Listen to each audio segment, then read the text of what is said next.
I want to share to you my current brow routine. Let's go. I only use two products talagang mas minimalist and mas madali siyang gamitin. Ako kasi I want to achieve like a fluffy, voluminous, perfect shape brows. Ganun yung eksena ko today. First is you need like eyebrow gel.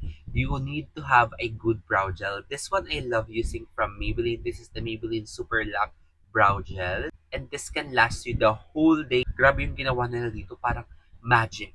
And then next one, I use a very good brow pen.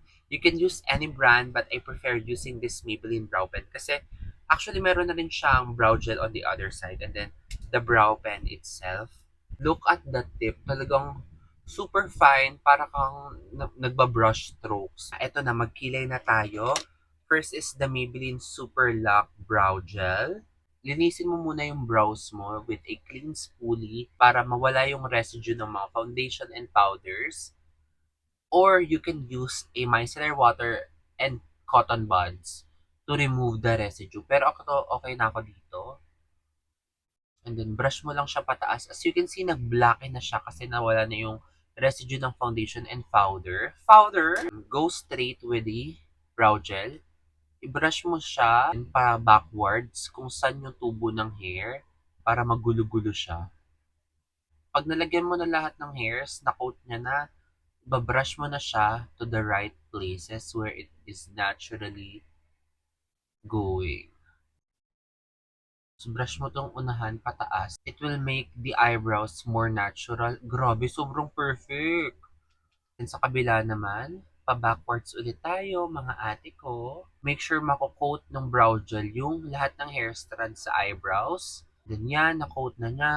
I-brush mo na siya pabalik where it is rightfully grooming. Grooming? Again, importante yung unahan kasi yan yung crucial part kung yung eyebrows mo ba magmumukhang natural. So, make sure binabrush mo yan. Oogs. Ayun no, Latina, grabe. Diba dati, super uso ng brow soap. But this one, clear brow gel is the way to go. Right after that, go ahead and use the brow pen. Brow pen. Just follow the strokes of the eyebrows. Kumbaga, follow mo lang yung kanyang hair strands. Make sure na mag-create ka ng tail na super fine lang like that.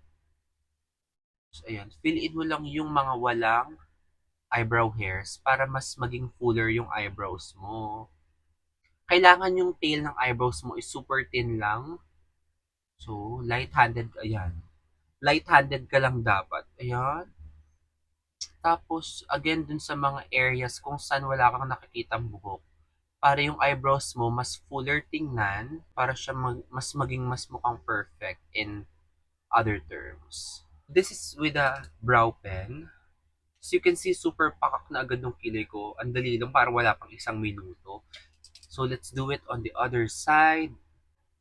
Actually, ang kilay natin talagang naturally, hindi sila pantay.